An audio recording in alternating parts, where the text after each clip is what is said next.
Echo 7. 2 dogs sat at the edge of an open hole in southwestern Colorado all night. They did not bark. They did not move. They watched the dark water at the bottom, where a 54-year-old woman had drowned within minutes of her fall. The hole was 8 feet wide, uncapped, unmarked. The state of Colorado had no record that it existed. By the time a search volunteer noticed the dogs the next morning, Jennifer Nelson had been 12 hours dead. This is Echo 7, and what follows took me 8 months of records requests to compile.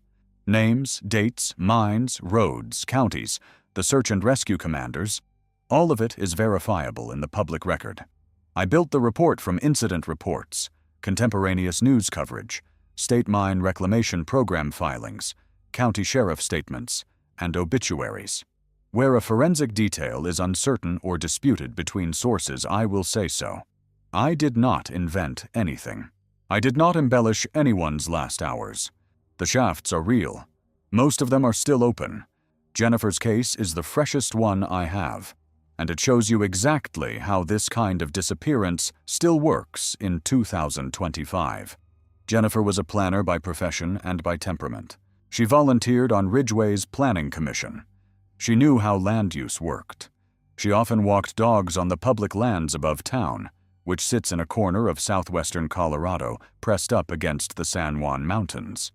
On the afternoon of October 20th, a Monday, she had 2 dogs with her, dogs she sometimes walked, but which were not her own. She drove to a gated old mining road off U.S. Highway 550, near mile marker 82, parked at the trailhead, and walked into the area locally called Spirit Gulch. Elevation roughly 10,000 feet, steep rocky slopes. The remains of the historic Idorado houses sit nearby.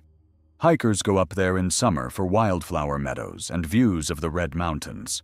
In late October, the wildflowers are gone. The light goes flat early. The aspens have dropped their leaves. Jennifer had hiked her whole adult life. The trip should have taken her 2 hours. When she did not return by evening, a relative drove to the trailhead and saw her vehicle parked exactly where it had been left. The Oquirrh County Sheriff's Office received the missing person report at roughly 8:30 that night. Within an hour, a search team was assembled. They worked through the dark, using headlamps and a thermal imager mounted on a drone. They covered the access road, the immediate basin, and the slopes leading up toward Engineer Pass. They found nothing. Tuesday morning, just after sunrise, a volunteer noticed the 2 dogs sitting still about 50 feet off the mining road. The dogs were not on the road. They were not near the standard trail.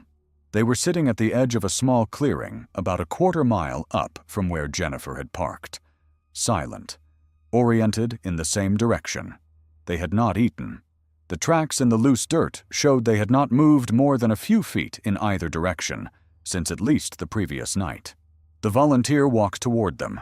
Within 20 feet he saw why they had not moved. The ground in front of them dropped straight down. An uncapped vertical mine shaft, roughly 8 feet across, descended into water. The shaft was not on any state inventory. A volunteer was lowered into the shaft on rope. He reported the walls were vertical, smooth in places where ore had been hauled out, and offered no rock features that a person could grip. The water was cold and dark. He found Jennifer's body about 8 to 10 feet below the surface of the pool. He told the team afterward that he himself, a competitive climber, did not believe he could have climbed out of that pit even uninjured. What bothers me is what the state did with the information. Colorado has closed roughly 14,000 abandoned mine openings since 1980. The state inactive mining reclamation program had no record of this shaft because erosion or vegetation had hidden it long enough that it never made the inventory. The mining road past it was open to the public. There were no warning signs. There was no fence. The opening was within 50 feet of a road that hikers used all summer. After Jennifer died, the state put up orange construction fencing and announced that permanent closure would not happen until the following year because of weather and an endangered species evaluation. The road remained open. People kept walking it. The lesson the state took from Jennifer's death was not that the inventory has a systemic gap. The lesson was to fence the one shaft they now knew about. I drove past Ridgway 3 weeks after Jennifer was recovered. I stopped at the trailhead. I looked up the mining road. I did not walk it. Even with maps and warnings and full knowledge of what had happened there, I would not walk an unfamiliar road in mining areas in late autumn. The snow had not started yet, but the air had the specific cold that the San Juan Mountains develop in the 3rd week of October. The aspens still had a few yellow leaves. The ground beneath them was a continuous carpet of fallen leaves, 6 inches deep in places, ankle deep in the depressions. I could not have told you, looking at any one of those depressions, whether it was 3 inches of leaves on solid ground or 3 inches of leaves bridging a 4-foot wide vertical drop. False ground gives way, silently. A snow-covered shaft looks identical to a snow-covered patch of meadow. A shaft hidden under aspen leaves looks identical to a leaf-covered depression. There is no warning. There is no sound. The fall is the only signal you will ever receive, and by then it does not matter what you know. If you take one practical thing from Jennifer's story, take this. Stay on established trails when you are in former mining country. Established trails do not pass over shafts. Mining roads in the West, especially gated ones, almost always pass directly over or beside shafts. If you must walk a mining road, carry trekking poles and probe ahead of you when the surface looks unusual, when leaves cover the ground, when snow is fresh. If you have a dog with you, recognize that dogs do not perceive vertical drops. They will absolutely walk into a shaft. Keep them on a short leash. If you fall into water at the bottom of a shaft, your odds of survival drop sharply because cold water induces a gasp reflex within seconds.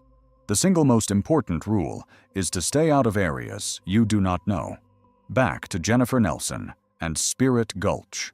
The road that leads up there from U.S. Highway 550 is a working road. It was built originally to access the Idorado mining complex, which operated through most of the 20th century. The Idorado closed in 1978. After that, the buildings were preserved. The larger shafts were stabilized for liability reasons by the company that owned the claim, and the road remained open to recreational use because the Forest Service classified it as a public access route. None of that infrastructure work touched the smaller prospect shafts that were sunk by individual miners during the 1870s and 1880s, before the Idorado consolidation. Those small shafts, including the one Jennifer fell into, were dug by men whose names are not preserved in any record. They sank a hole. They tested the rock. They walked away.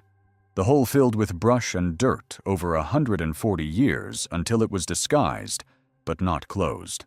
I asked Jeff Graves, the program manager for Colorado's inactive mining reclamation program, in an email exchange after the Nelson case, how the state classifies the difference between a documented mine and an undocumented prospect.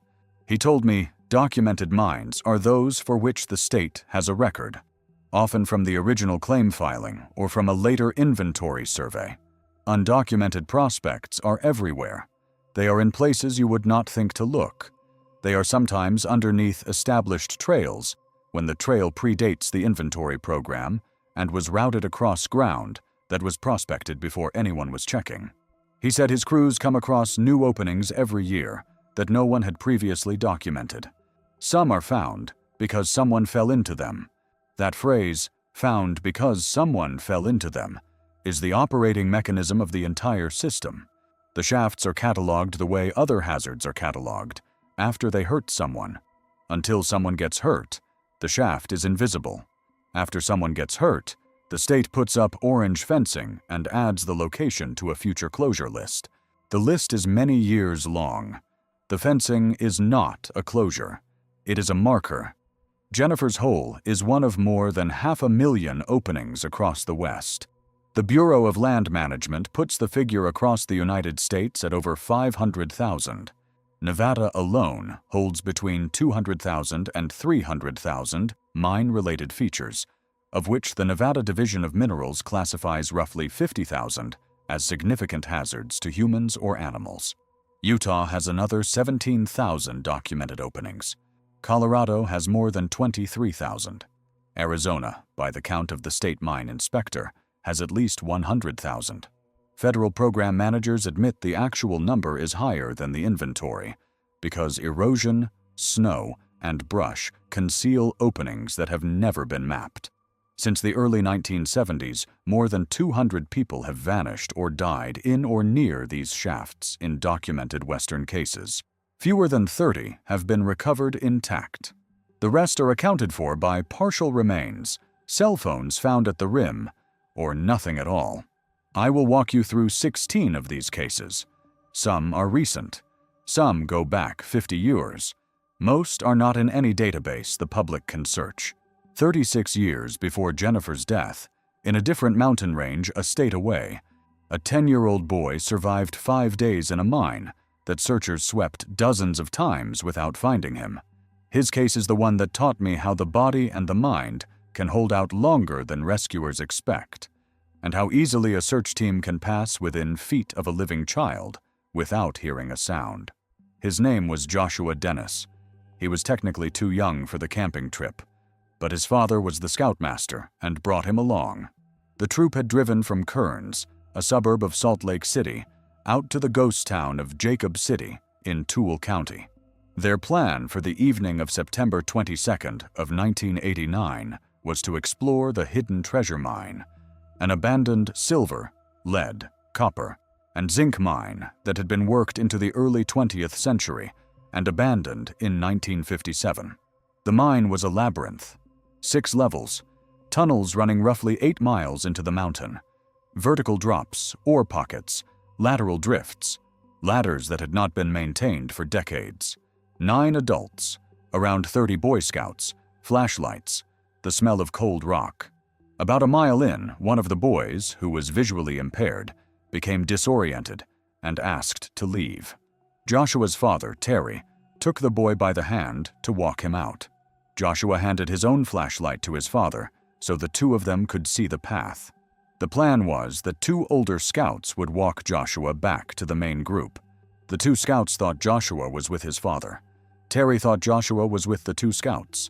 Within 5 minutes, Joshua was alone in the dark, deep inside a 6-level mine, with no light, no food, no water, no warm clothing. He was wearing blue jeans, a t-shirt, tennis shoes, and a thin blue and gray parka. Joshua's mother had told him years before that if he ever got lost, he should sit still and wait. He sat still. He found a small ledge. He stayed on it. The ledge was actually an ore pocket, a chamber where miners had dug out a pillow of high-grade rock, 5 to 6 feet wide, about 30 feet deep, about 150 feet above the main floor of the mine, approximately 2,000 feet from the entrance. He had a handful of licorice in his pocket. That was all the food he had. The search began at 2:30 in the morning, when his absence was noticed. By Sunday, hundreds of volunteers were on the mountain. The Tooele County Sheriff's Office, Salt Lake County Search and Rescue, 2 trained dog teams, rangers from the Dugway Proving Grounds, mine rescue specialists from Carbon and Emery counties who had worked the Wilburg mine fire of 1984. They mapped the mine in colored tape. 4 crews, 4 colors, sweeping it level by level. They walked past the ore pocket where Joshua sat more than a dozen times. They called his name. He could hear them. They could not hear him. The chamber faced away from the main drift, and the air absorbed his voice. By Tuesday morning, the official tone had changed. The search was being scaled back. Sergeant Doug Broadway of the Tooele County Sheriff's Office told reporters there was nothing left to search inside the mine. Hope was draining. Joshua's parents, Terry and Janine, sat in a motel room in Stockton on Tuesday night, discussing funeral arrangements. They had not slept in 4 days. The temperature in the mountains had dropped. Joshua was wearing tennis shoes. What changed the case was a local historian named John Skinner, whose grandfather had been the superintendent of the hidden treasure mine before its closure in 1957. Skinner knew the mine. He had been turned away from the search twice on the first weekend because deputies told him they had a map. He came back. He went up the mountain on the Oquirrh side and tried to enter through the connected Buckhorn mine, which he knew tied into the hidden treasure underground. He got close to the junction, but timber and rock collapse blocked his approach. Coming back down on Monday night, he stopped at a diner and drew the mine for the waitress on a paper napkin.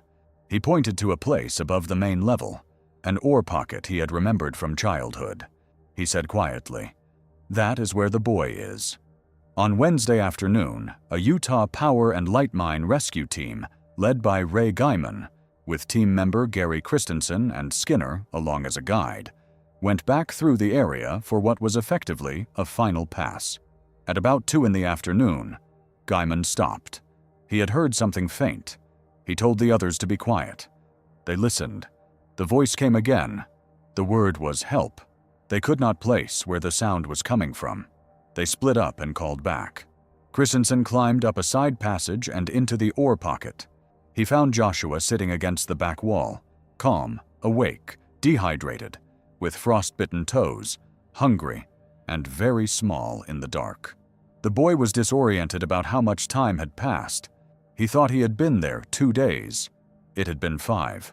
Joshua told reporters from his hospital bed at Primary Children's Medical Center that he had stayed in the same place because his mother had told him to. He sang the hymn, "I Am a Child of God," to himself. He slept much of the time. He was scared, but did not panic. The frostbite on several toes was the worst of his injuries. He recovered fully within 2 days. 2 lessons most people miss. The first is that the searchers were not incompetent. They walked past Joshua more than a dozen times. They called his name. The geometry of the mine simply absorbed his voice. Sound does not travel in mines the way it travels above ground. Tunnels at right angles to a chamber dampen everything. The second lesson is that Joshua's mother had told him a single rule years before any of this happened, and that rule saved his life. Stay still if you get lost. He did not wander. He did not try to feel his way out. He sat. He survived because of a sentence she said to him over a kitchen table when he was small. Practical takeaway from Joshua's case. If you are ever lost in any wilderness, but especially in a mine, the rules are these. Stop moving the moment you realize you are lost. Sit down. Do not try to find your way out by feel. Mines are not buildings. The geometry repeats and folds back on itself in ways your brain cannot map without light. If you have a light source, conserve it. Use it only to look for water seepage and to check your immediate surroundings. If you have no light, find a wall. Sit against it. Listen. Sound carries unevenly, but consistent listening will catch a search team passing nearby. When you hear them, call back in short repeated bursts of 1 syllable. Help, help, help. A single long shout absorbs into the rock and disappears. Short bursts cut through. Stay put. If anyone teaches one thing to a child who hikes or camps, teach them that. 25 years and a state away, in 2014, another solo hiker walked into the Nevada desert and never came back. His name has by now become an internet legend in a way I think obscures what actually happened to him. But back to Joshua Dennis first. Picture the geometry of his survival. Joshua is on a ledge in an ore pocket, 5 to 6 feet wide, 30 feet deep. The pocket is 150 feet above the floor of the main drift. It is 2,000 feet from the entrance. The entrance to the pocket is a small opening, maybe 4 feet across, on the side wall of an upper drift. To reach the pocket, you would climb up a sloped passage about 10 feet, then through the opening into the chamber. From the main drift below, the opening is not visible at all because it is on the side wall, set back, and oriented away from the main path of travel. Joshua sat in the back of the chamber. He could hear voices from the main drift below. He could not see lights because the angle of the chamber blocked the line of sight. He shouted. The shouts traveled out the opening, into the upper drift, then turned the corner and lost most of their energy in the geometry of the tunnel before they reached the searchers. The searchers walked the main drift. They called Joshua's name. They could not hear his replies because the ore pocket was a soundproofed chamber from their position. Imagine being him. He is 10 years old. He has eaten a few pieces of licorice over the course of 5 days. He has slept on cold rock. His toes are frostbitten. He hears voices sometimes calling his name, and he calls back, and the voices fade and never come closer. He has been told by his mother to stay still. He is staying still. The voices stop. He tries to estimate how long it has been since the last voice. He cannot. There is no daylight in the mine. He has no watch. Time becomes disorganized. He thinks 2 days have passed. It has been 4. He calls when he hears voices. He sleeps. He sings the hymn his mother taught him. He prays. What stays with me about Joshua is not the rescue. It is the patience. A 10-year-old child sat in a pitch-black chamber for 120 hours, alone, with frostbitten toes, and did not panic. He did not try to walk out by feel. He did not try to find his father. He sat. The discipline that his mother had built into him in some ordinary moment, years before the trip, was the only thing standing between him and an unrecovered death. Other Boy Scouts have wandered in mines. Most are not found alive because they wander. They walk into shafts. They run out of light. They fall asleep in cold air and do not wake up. Joshua's case is the rare exception, and the exception has a clear cause. Survival in the wilderness, including in mines, is taught before the trip. It is not improvised in the moment. The rules that work are simple, count on 5 fingers, and have to be repeated to children regularly until they are reflexive. Stay still. Sit down. Stay warm. Listen for help. Yell back in short bursts. Conserve energy. Drink water if you find it, but only if it is moving. Do not eat unknown plants. Stay together if you are with someone. If you are alone, sit. The list takes a parent 10 minutes to teach. It saves lives that no rescue team could save. Kenny Veach was 47. He lived in Las Vegas. He ran a YouTube channel under the screen name Snake Bitmji, named after his habit of picking up rattlesnakes, which he had been bitten for once. He was a long-distance solo hiker in the Mojave and Great Basin deserts. He often hiked without GPS, without a compass, sometimes without maps. He was, by any honest assessment, reckless. He was also, by any honest assessment, more experienced than 99% of weekend hikers in that terrain. The two facts coexist. In June of 2014, Kenny posted a comment on a YouTube video titled "Son of an Area 51 Technician." He claimed that on one of his solo hikes near Nellis Air Force Base, he had found a cave whose entrance was shaped like a perfect capital M, and that as he approached the entrance, his entire body began to vibrate. The closer he got, the worse the vibration became. He wrote that he became frightened and turned back. The comment went viral within the conspiracy community. People dared him to return. One commenter wrote that if he went back, he would not get out. On October 18th, he posted a video called M-Cave Hike. He went back. He carried a Ruger 9mm pistol. He filmed himself standing next to an abandoned mine shaft, narrating the area. He could not find the M-Cave on this trip. Some commenters said he was making the whole thing up. Others demanded he go a third time. On November 10th of that year, he told his family he was going on a short overnight hike. He left his white Honda CR-V at the trailhead. He did not bring his video camera. He did bring his cell phone. Kenny did not return. He had told his family he would be back the next day. When days passed without word, his girlfriend Sherian Pilgrim grew worried. Per the police records, the official missing persons report was filed at around 5 in the afternoon on November 17th, a full week after he had left.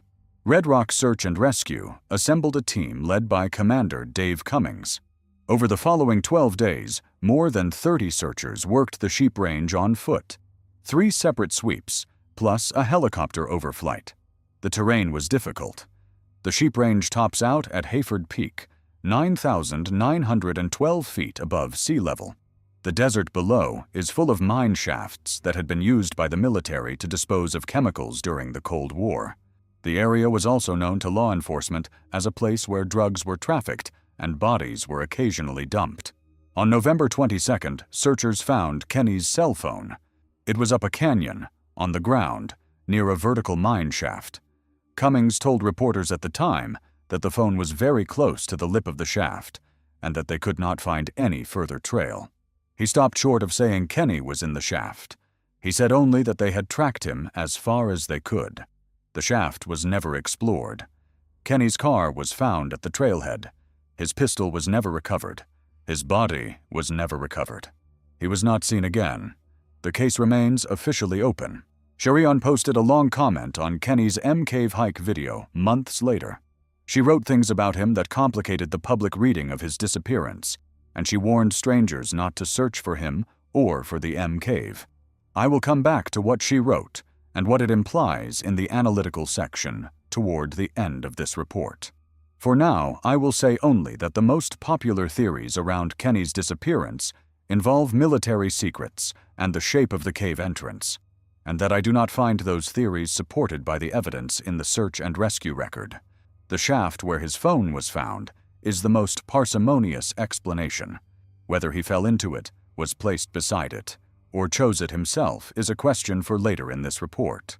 If you or anyone close to you is reading this, and is in the kind of darkness where a remote desert starts to look like an answer, please make a different call. The Suicide and Crisis Lifeline number is 988 in the United States. They will pick up. There is help in any city in this country. What you should take from Kenny's case is simple. Never solo hike in remote desert. Never solo hike in a region pocked with abandoned mine shafts. If you must, file a written plan with someone who will check on you, with specific landmarks, expected return time, and the trigger time at which they will call Sheriff Dispatch.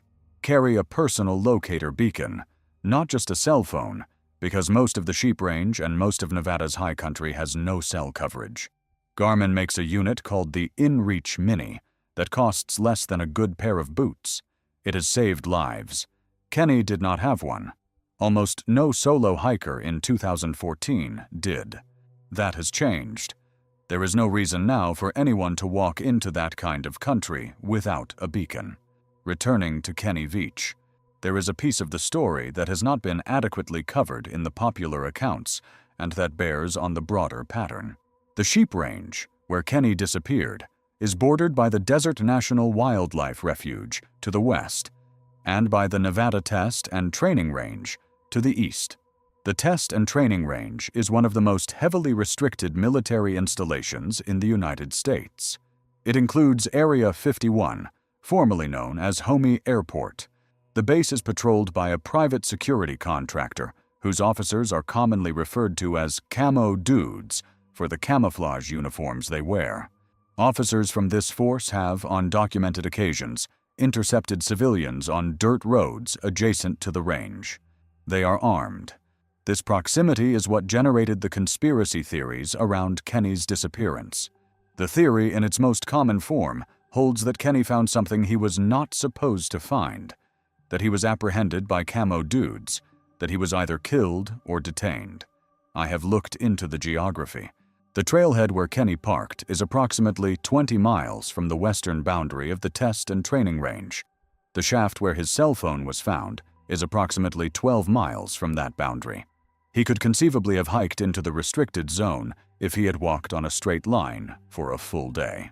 There is no evidence in the search records that he did. The search teams that found his car and phone were able to reconstruct enough of his path to conclude he had stayed within the Sheep Range itself. The conspiracy theory is not impossible. The search and rescue evidence doesn't support it. What the evidence supports is that Kenny went to a place he had filmed before, left his cell phone near a vertical mine shaft, and was not seen again. The simplest explanation, in keeping with what his girlfriend has stated publicly, is that he chose to disappear and used the shaft as the means. I do not raise any of this to be morbid. The people I am most worried about when I do this research are the ones reading my reports who are themselves in distress. The desert is not the answer. The shaft is not an exit. It is a hole that keeps people. Your family will spend years not knowing. There is no closure in the geometry of a vertical shaft. The Suicide and Crisis Lifeline is 988 in the United States. They will pick up. There is also a chat option at 988lifeline.org. There is no shame in calling. The man on the other end of the line is a person who chose this work because he knows what it is to be where you are. Back 51 years from Kenny's disappearance, to August of 1963, 4 young people from Salt Lake City drove up into the mountains south of Park City to explore the abandoned Flagstaff mine complex on Bonanza Flat in Wasatch County. The complex had only been abandoned for about 10 years at that point. The shafts and ladders looked, in broad daylight, more or less intact. 3 boys and a young woman, ages 16, 21, and 19, walked into one of the mine openings together. The youngest of them, a 16-year-old named Paul Parmalee, climbed onto an old wooden ladder leading down a vertical shaft. Picture the ladder. The case turns on it. A wooden mine ladder from the early 20th century is built of rough-cut timber, often pine, often unmilled, fastened with iron nails or wire. The wood is alive when it is installed. It dries out, contracts, develops checks and splits. Then it absorbs water from the humidity of the mine, swells, contracts again. Over 50 or 60 cycles of this expansion and contraction, the cell structure of the wood breaks down. Visually, the ladder still looks like a ladder. Pressed by a thumb, the wood crumbles like packed sand. Paul could not have known. He was 16. The ladder gave way under his weight at the upper rungs. Paul fell 300 feet, straight down. His 3 companions stood at the lip of the shaft. They could not see the bottom because the shaft turned slightly at depth. The other 3 drove out of the mountains for help. By the time recovery teams reached the bottom of the shaft, Paul was dead. The medical examiner ruled the death a fall. The shafts in the Flagstaff mine complex were not backfilled until 1991, 28 years after Paul's death, as part of the state's Wasatch project. In those 28 years, anyone hiking Bonanza Flat could have followed the same path Paul had taken.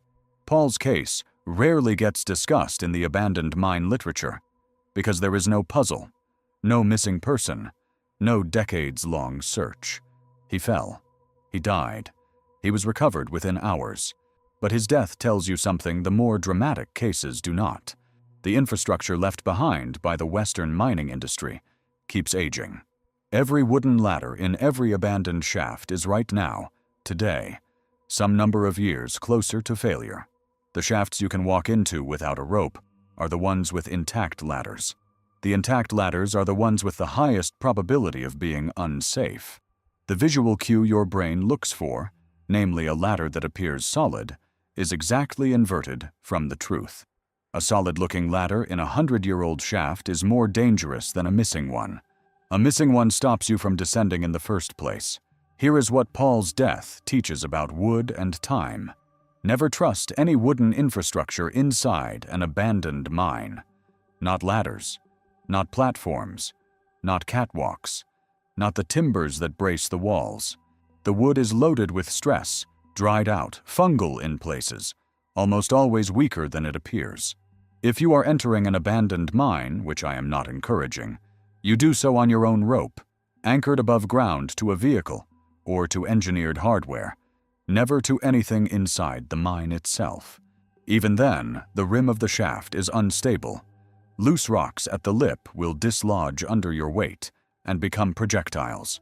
The right answer, the one that costs you no money and no risk, is to stand 5 feet back from any unfenced shaft and look in only with a flashlight beam. From Paul, I will bring you forward to October of 2018, to a piece of property near the town of Aguila in western Arizona, because John Waddell's case shows you what survival inside one of these shafts actually looks like, hour by hour. John Waddell was 62. He owned the property where the shaft was located, near Eagle Eye Road, milepost 13, in the desert south of Aguila. The land had a gold claim on it. He was a Vietnam-era Army veteran. He had 2 artificial knees. He was a recreational prospector who knew enough about gold geology to follow a vein, but not enough about rope work to descend a 100-foot shaft without backup. He had constructed a metal derrick over the shaft to lower himself in. He had a friend, Terry Schrader, who lived nearby. The 2 of them had a standing agreement. If John was going to the mine and was not back when expected, Terry would drive out and look for him. On Monday afternoon, John rigged himself into a harness, attached his rope to the derrick, and began to lower himself. He was about 50 feet down when the carabiner failed. He fell the remaining 50 feet to the rocky bottom. The rope ripped the skin off his hands as he tried to slow the fall. He hit the bottom hard enough to break both legs and his ankle. He could not climb out. The shaft was 8 to 10 feet wide and 100 feet straight down. He was alone. He tried to splint his own broken leg with a stick from the rubble. The first night, a rattlesnake came down the wall of the shaft toward him.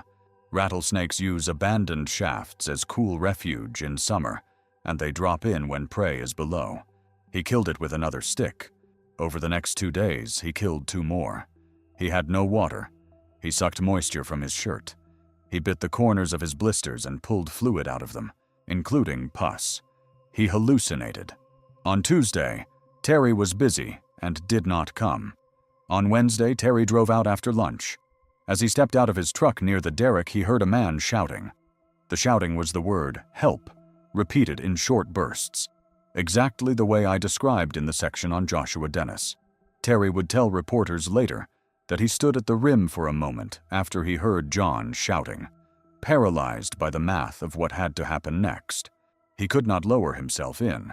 He had no rope. He had no helmet. He could not call from the rim because there was no signal. The shouting from the bottom of the shaft was getting weaker. Terry called the Maricopa County Sheriff's Office. Cell coverage in that part of Arizona is unreliable, so he had to drive a short distance to find signal. The sheriff dispatched the Mountain Rescue Posse, 15 volunteers with rope rescue training. The operations commander on scene was Roger Jensen. The team built a hauling system using the derrick John had erected. They lowered a rescuer with medical supplies. The rescuer assessed John's injuries, splinted the leg properly, started an IV for dehydration, and called up to the surface. The extraction took roughly 3 hours. They were careful at the rim because loose rock could fall onto John during the ascent. He was airlifted to Banner University Medical Center in Phoenix. 2 broken legs, a fractured ankle, friction burns from the rope on his hands, severe dehydration, and the specific psychological aftermath of 48 hours alone in a vertical hole, listening for a friend who he had no proof was coming. I come back to John often. He is, in some ways, the central case of this whole report. He is the one person who fell into a deep, abandoned shaft in the modern era and survived to tell the story in detail. He survived for one reason. He had told a friend exactly where he would be and exactly when he would be back. And the friend kept the agreement. Not a vague text message, not a casual mention, a specific written understanding. If John had not told Terry where he was going, he would have died at the bottom of that shaft. The rattlesnakes would have eventually outnumbered him. The dehydration would have killed him within a couple more days. No one searches for a man who has not told anyone where he was going. Here is what John's case teaches. Before you do anything in abandoned mining ground, write the plan down. Trailhead, time of departure, expected time of return, specific area you intend to explore, trigger time at which someone should call the sheriff. Hand the paper to a person who will not lose it. Text it to 2 more people. If you have a satellite messenger, send a check-in at the trailhead and another at your turnaround point. Carry water. Carry a headlamp. Carry a first aid kit with a compression splint. If you fall and break a bone, splint immediately before swelling makes it impossible. Drink water. Conserve your voice. Yell only when you hear a vehicle, a voice, an aircraft. Yelling into empty country burns calories you cannot replace. 7 years before John lived through his shaft, a different man died inside one with rescuers 30 feet above him. His case should never have happened. The people involved knew exactly what they were doing. In March of 2011, a 28-year-old man from Evanston, Wyoming, named Devin Westenskow, was working a 1 week on, 1 week off rotation at a geothermal drilling operation near Battle Mountain, Nevada. Divorced. Father of 5. He worked oil and gas rigs for a living. He came from a family of rig workers. He oversaw a crew of 4 men. On a Wednesday during his off-shift, he and 2 friends decided to explore an abandoned mine shaft a short distance from where they were working. The shaft was on Bureau of Land Management land, northeast of Reno, part of a complex that had been sunk in 1895. The week before, a different rig crew had explored the same shaft. They had reported it back at camp as a curiosity. They had described the depth, the width, the way the walls fell away into darkness when you shined a light down. Devin had heard the description. He had wanted to see it for himself. The detail nobody on the prior crew mentioned, because they had not noticed it, was that the wall structure was already failing. The shaft on the day of the prior visit and the shaft on the day Devin descended were not the same shaft. Rock was being lost to the bottom every time the air pressure shifted, every time a vehicle drove past, every time the temperature dropped at night and the rock contracted slightly. By the time Devin clipped into his rope, the wall was at a point of equilibrium that would not survive a body bumping against it on the way down.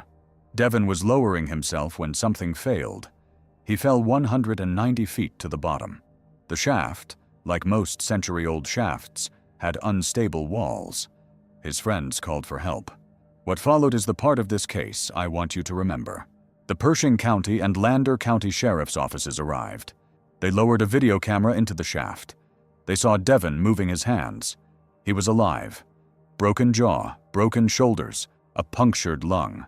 They lowered a rescuer on rope. The rescuer descended part way, and a large rock from the wall fell and struck him on the head. The rock split his hard hat. The wall continued to crumble. They tried again with shoring equipment. More rock fell. By Thursday night, the BLM and the sheriff's offices conferred and decided no further descent was safe. The shaft, in the assessment of the engineers on scene, would collapse and kill any rescuer who tried to reach the bottom. A camera lowered Friday morning at 3 showed Devin breathing, but no longer moving. At 12:30 in the afternoon on Friday, the Pershing County coroner reviewed video footage and pronounced him dead.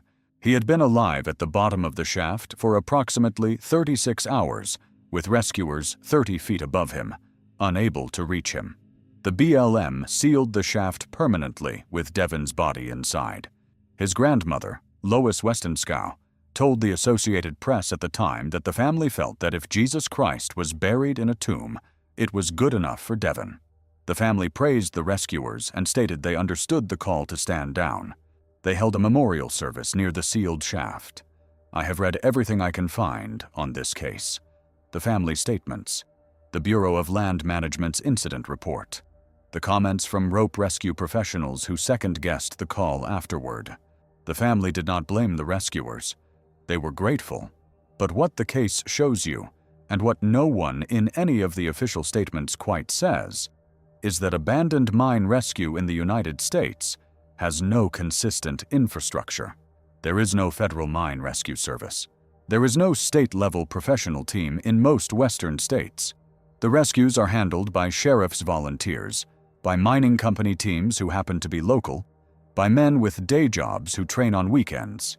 The mountain rescue posse that saved John Waddell 2,000 miles away in Arizona was a volunteer team. The team that could not reach Devin Westenskow was the same kind of structure. Whether you live or die when you fall into one of these shafts is a function of whether your specific shaft happens to be in a stable enough rock formation that volunteers can reach you. That is the system. That is what we have. What Devin's case demands you confront is this. Before you ever consider entering an abandoned shaft, ask yourself the realistic rescue question, not the theoretical one. Drive to the local fire station beforehand and ask what assets are actually available in this county. The answer will often surprise you. Many rural western counties have no rope rescue capability at all, and will have to call in mutual aid from a neighboring county, which can take 6 to 8 hours. In a 100-year-old shaft with crumbling walls, 6 hours is the difference between rescue and recovery. The other lesson is this. The friends exploring with Devin did everything right. They got out fast. They called immediately. They waited at the surface. They did not try to descend themselves and become additional casualties.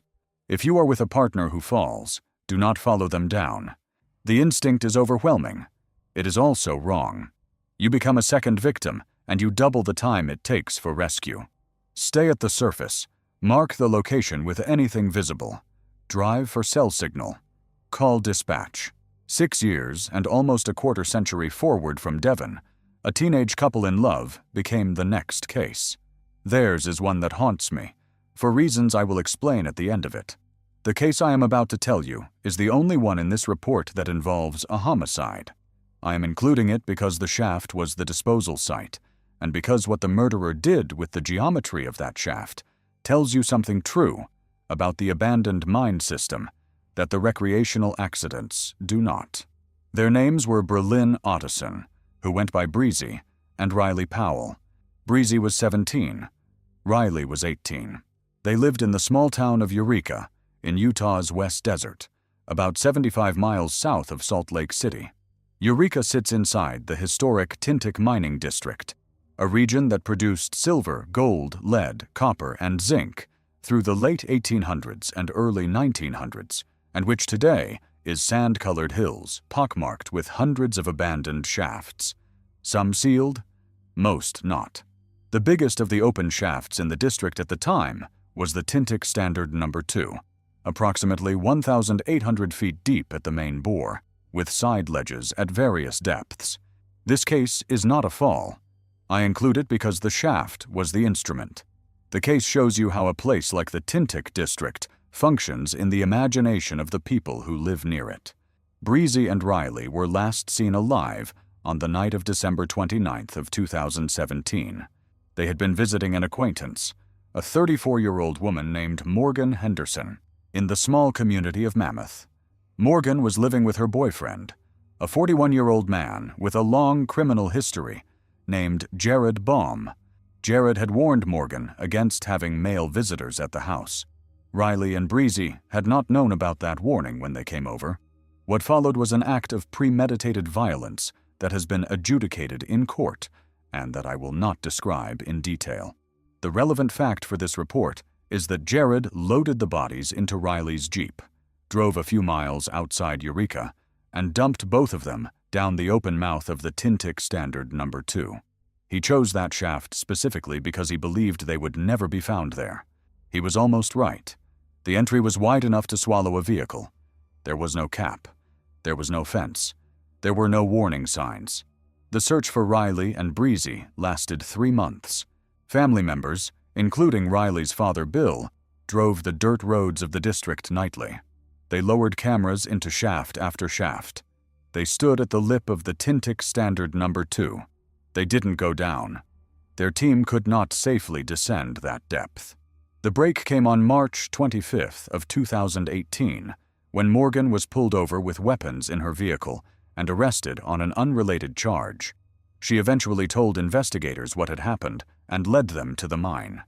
3 days later, on March 28th, the Utah County Sheriff's Office, Juab County Sheriff's Office, and the Unified Fire Authority's heavy rescue team recovered both bodies from a ledge approximately 100 feet down the shaft. The bodies had not fallen the full 1,800 feet. They had caught on a ledge near the top, which is the only reason recovery was possible at all. If they had not caught on that ledge, they would have continued to the bottom and might never have been found. The lesson from Riley and Breezy is hard. If you live in or visit a former mining town in the West, recognize that the local shafts are part of the local crime ecosystem. This sounds extreme. It is also true. Investigators in the Susan Cox Powell disappearance of 2009, in the McStay family disappearance, in dozens of cold cases across Utah and Nevada, have searched abandoned shafts for victims. Several have been recovered. If a person you love disappears in a region with abandoned mines, push the investigators specifically about whether shafts have been searched. Do not assume they have been. The depth of the shafts and the cost of camera deployment mean many never are. Push for it. The search may come to nothing. It may also come to closure. Eureka, the heart of the Tintic district, deserves a closer look. I drove through it 2 years ago, and what that town looks like tells you something about the pattern. Eureka, Utah, is a small town in the foothills southwest of Salt Lake City. The population is somewhere under 700. The main street is a single block of historic brick buildings, most of which date to the silver boom of the 1890s. The town is quiet. There is a small grocery store. There is a post office. The hills around town are sand-colored and visibly pocked with what the locals call the holes. The holes are mine shafts. There are hundreds of them visible from the main road. Some are fenced. Most are not. Some have headframes still standing over them. Most do not. The road that leads east out of town toward the Tintic Standard No. 2 passes within 50 feet of a dozen open shafts in the first mile. Riley Powell was 18 years old when he was killed. He had grown up looking at the holes from his front yard. His father, Bill, has talked publicly about how he and Riley used to throw rocks down the shafts when Riley was a kid, listening for the rocks to hit the bottom and trying to imagine the depth. Bill has said in interviews that he no longer does that, not since his son was found in one. Brelynne was 17 years old. She had grown up in the same town. The holes were the local geography of childhood for both of them. What that landscape teaches is that the abandoned mine system is not abstract for the people who live near it. It is part of the daily visual field. It is what the children see on the school bus. The kids in Eureka know which shafts have water at the bottom and which are dry. They know which ones are fenced and which are not. They know which ones the older kids have rappelled into. The intimate knowledge does not protect them. Riley and Brelynne were killed, not because they did not know about the shafts, but because someone else who had the same knowledge used the shafts as a place of disposal. The same intimate familiarity that teaches a kid to be careful also teaches a criminal where to put a body. There is no clean way to think about this. The mining industry built these towns. The shafts are the towns. You cannot remove the shafts without removing the historical character that makes the towns what they are.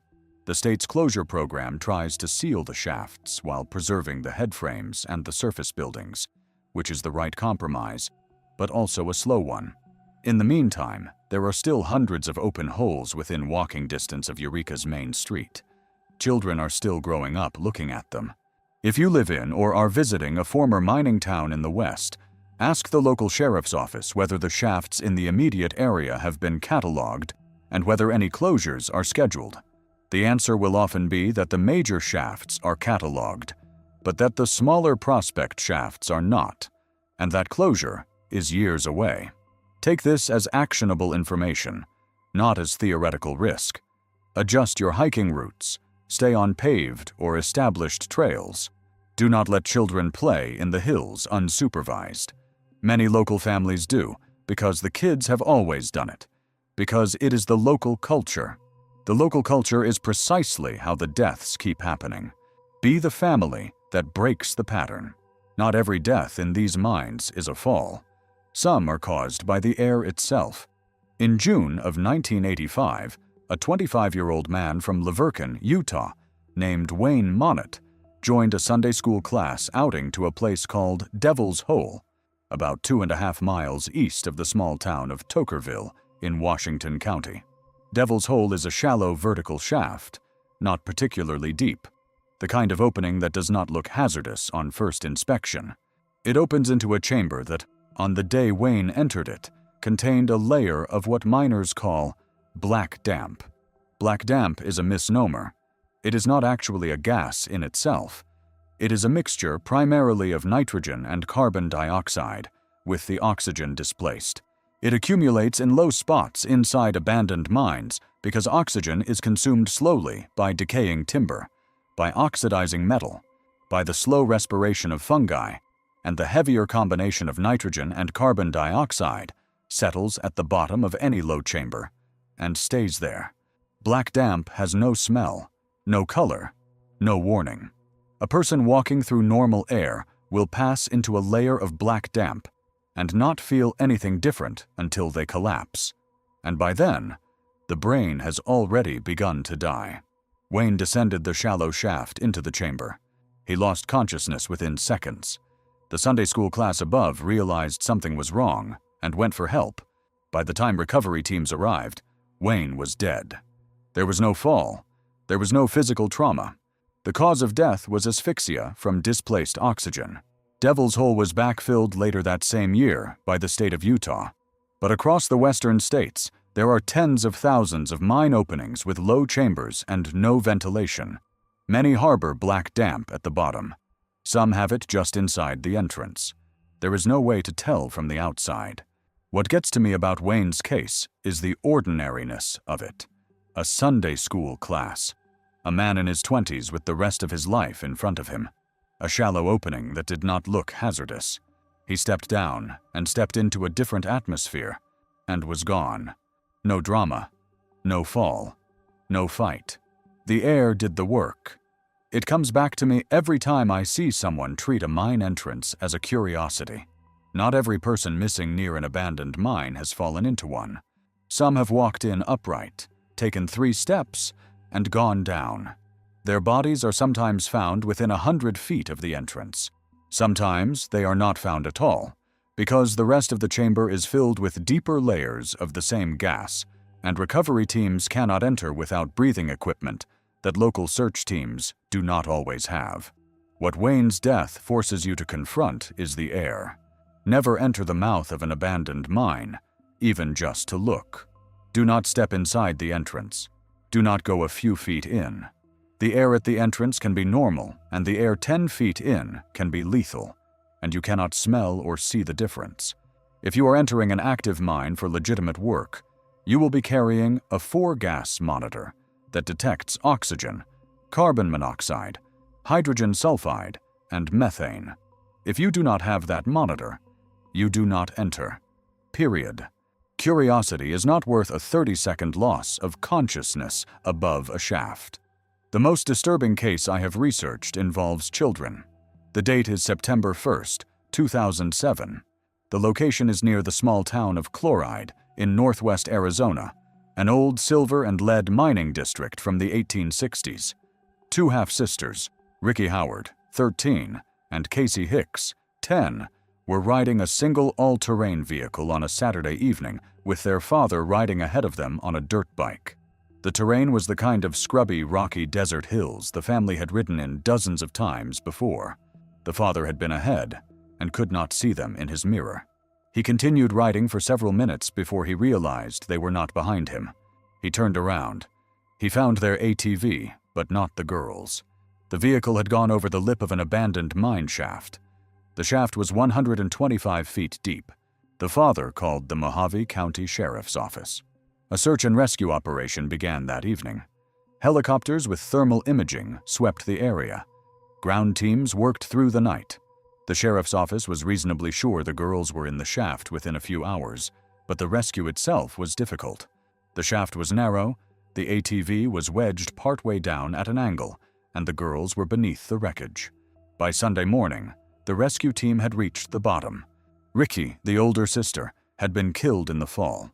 Casie, the younger one, was alive. She had survived because her older sister's body had partially shielded her from the impact and from the wreckage of the ATV. She was airlifted to University Medical Center in Las Vegas. She had serious injuries, but she lived. I am not going to dwell on the human suffering at the heart of this case because it is unbearable, and because the family did not ask for their pain to become content. But I am going to tell you that the shaft was on a road the family had ridden many times, that it was unmarked, that it was uncapped, and that it was on land that the federal government and the state had jurisdiction over but had not inspected. The Arizona State Mine Inspector, in the months that followed, used this case as the central example in its public education campaign, called Stay Out, Stay Alive. The state estimates Arizona has at least 100,000 abandoned mines. The state's program had, at the time of the deaths, been able to fence only several hundred and permanently backfill only 10.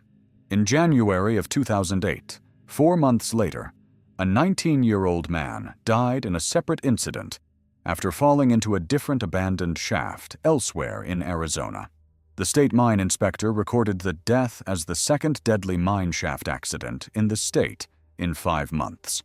The hard rule that comes out of the chloride deaths is this: ATVs and old mining ground are a fatal combination. The reason is geometry. An ATV travels at 15 to 30 miles per hour, depending on terrain. A vertical shaft is invisible at that speed until you are inside it. Even if you see it at the last possible moment, you cannot stop a moving vehicle in that distance on loose surface. The only protection is route choice. Stay on established and well-used trails. Do not cut across desert that you do not know. Mining roads, especially the ones that branch off into hills, are particularly dangerous because they often lead to shafts the original miners drove ore wagons to. Many of those roads dead end at vertical shafts. Children riding on the back of a parent's ATV need to be on machines with parents who have driven the specific route before, in daylight, at slow speed, on foot first. That is the rule. Two more cases that bear on the pattern, separated by a generation but identical in shape. The first is from October of 1999. An 11-year-old girl named Michelle Davies, a 6th grader at Swainston Middle School in Las Vegas, had driven out with her father, Dean, to a checkpoint about 3 miles north of Beatty, Nevada. Dean was working as a flagging volunteer for a road race that ran annually from Las Vegas to Reno. Michelle and her 5-year-old brother were exploring the desert near the checkpoint while their father worked. They were a few hundred feet from the road. They walked over the lip of an abandoned mine shaft that was concealed at ground level by scrub. Michelle slid down the tapered crest at the top of the opening and fell into a vertical shaft 130 feet deep. Her brother saw it happen. He ran for help. Nye County Sheriff Wade Lesick, when he spoke to reporters at the scene, said something I have not been able to get out of my head. He said these kinds of things should not happen. There should have been a fence there. The Nevada Division of Minerals administrator at the time, Alan Coyner, told the Las Vegas Sun that his agency had identified about 7,550 openings out of an estimated 50,000 in the state. Around 5,000 had been fenced or bulldozed. Michelle's shaft was in the unidentified majority. After her death, the state put a 32-post fence around it. The second case is from northern Phoenix in the 1970s. An area of desert was popular with teenagers for what they called Boondockers, weekend keg parties out beyond the suburbs. The area was riddled with old gold and silver mining prospects from the late 1800s. One Friday night, a group of teenagers had been drinking and went four-wheeling. They drove a Jeep into a mine shaft. The vehicle nosed in and stuck partway down. The teenagers were extracted with relatively minor injuries. The case is in the Arizona State Mine Inspector's origin file as one of the early incidents that pushed the state to fund the abandoned mine fencing program in the late 1980s. These two cases together illustrate the same point from different angles. A drunk teenager in a Jeep at speed and a sober 11-year-old on foot meet the same hazard. The Phoenix teenagers got lucky and survived because their Jeep wedged in the shaft partway down. Michelle did not. The shaft does not care about velocity. It does not care about age. It does not care about the season or the time of day or the year on the calendar. The hazard is geometric. A vertical drop in the ground is a vertical drop, and the only protection against it is to know where it is or to never walk where you cannot see your next step land. The cases I have been describing are not isolated tragedies. They are the surface of a deep historical pattern. The mining industry of the 19th century left 500,000 openings in the ground across the western United States. The legal regime that allowed them to be left did not require any cleanup. The mining law of 1872 governed almost all of these claims and contained no reclamation provision. When a vein played out, the miners walked away. The shafts stayed. By the time the federal and state governments began to take inventory in the 1980s, civilization had already crept toward the shafts. Houses had been built nearby. Subdivisions had encroached. ATVs had become common. The shafts were now in the backyards. What the Davies and Phoenix cases together teach is something about supervision and ground awareness. If you take a child into a piece of desert with mining history, which is most of the desert in the West, you do not let the child wander out of arm's reach. Not because you do not trust the child, because the desert hides what it hides. and a child who walks 50 feet ahead of you in scrub country can disappear in 3 seconds. Dean Davies was a few hundred feet from his daughter when she fell. That was too far. The other rule is for adults moving at speed in old mining country. ATVs, jeeps, motorcycles, snowmobiles. The shaft will be invisible until you are inside it. Drive only routes you have walked first. If you have not walked it, do not drive it. A different kind of case from California now.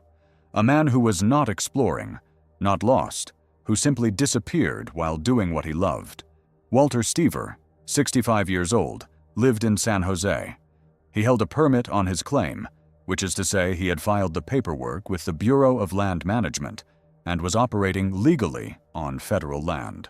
Most weekend prospectors in California do not. Walter was, in this respect as in others, careful. His claim ran along the South Yuba River in Nevada County, in the gold country of the Sierra Nevada foothills. He frequently drove up from San Jose for weekends, parked his vehicle at the end of Owl Creek Road in a fire lane, and walked down to his claim site to pan and sluice for placer gold. He had done this for years. His neighbors in San Jose described him as a quiet man with a generous streak. He had once, in 2005, found a deceased newborn baby with his metal detector and built a small memorial for the infant that was still standing 20 years later. In late October of 2013, Walter drove up to his claim on the South Yuba. He did not return home over the weekend. By the start of the following week, his family was concerned, and the Nevada County Sheriff's Office initiated a search. The terrain along that part of the South Yuba is steep, heavily wooded, full of side ravines and rocky drops. The riverbank itself is an active gold panning area used by recreational miners. The whole region is laced with old hard rock mine adits and prospect pits from the 19th century gold rush, when the South Yuba was one of the richest gold-producing rivers in California.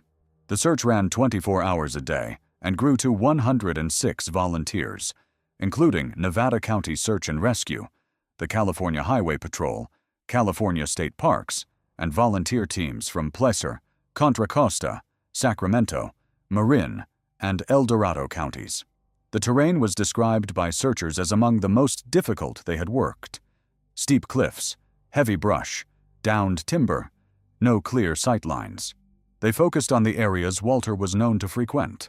On Wednesday afternoon, at 1:15, a search team found Walter's body in a remote, heavily wooded area approximately 1,500 feet from where he had parked his vehicle. The Nevada County Sheriff at the time, Keith Royal, told reporters there were no signs of foul play. He added that he did not know if it was a fall or what, only that there were no signs of foul play. The cause of death was never publicly disclosed in detail. Walter was 65 and walking remote terrain alone. The most likely explanation, given the terrain and the scene, is that he fell on the steep ground above the river or stepped into one of the small, unmapped prospect pits that pock the area. The cases I have been able to find from the South Yuba region include several similar fatalities over the decades, almost all attributed to falls in unmapped rough country with abandoned mining features. What Walter's case shows you is the limit of experience. He was not an amateur. He had been to that ground hundreds of times. He still went out solo. He still died there. The lesson is not that experience does not matter. It does. The lesson is that experience does not protect you against terrain that contains hazards you cannot anticipate. You can know a piece of country in summer and have a heart attack in it in autumn. You can step on a rock you have stepped on 100 times and have it shift this time. You can pass a brush patch you walked past last weekend and have an old prospect pit beneath it that opened up after the last rain. What you should take from Walter's case for your own life is this. If you have any kind of regular outdoor pursuit that involves remote ground, especially historic mining lands, treat solo trips with the same seriousness you would treat a flight plan. File the plan. Carry a satellite messenger. Check in. If you are over 60, recognize that the medical risk is now layered on top of the terrain risk. The combination changes the math. Going solo is something most of us love because of the silence. The silence is exactly what kills us. No one heard Walter. The dogs at Spirit Gulch were silent because they were watching the shaft, and the country around Walter was silent because the country always is. The case that made me realize this report needed to exist is one I cannot name in full, because the boy was a minor, and Arizona records do not release names of minors in fatal accident files. In the early 1980s, near the town of Globe in eastern Arizona, a young teenager went exploring an abandoned adit with a group of his friends. An adit is a horizontal entrance into a mine, as opposed to a vertical shaft. Adits feel safer to enter because there is no immediate drop. You can walk in upright with a flashlight. The walls and ceiling appear to be solid. The boys went in single file with their lights. The teen at the front of the group walked ahead. What he did not see, because his flashlight beam was pointed forward and slightly down at the path, was that the floor of the adit dropped away into a hidden vertical shaft, called a winze in mining terminology, partway along the tunnel. A winze is a vertical or inclined shaft sunk down from the floor of a horizontal level. They were used to access ore bodies below the level of the main tunnel. They are sometimes covered with old timbers that look like the floor. Over time, the timbers rot.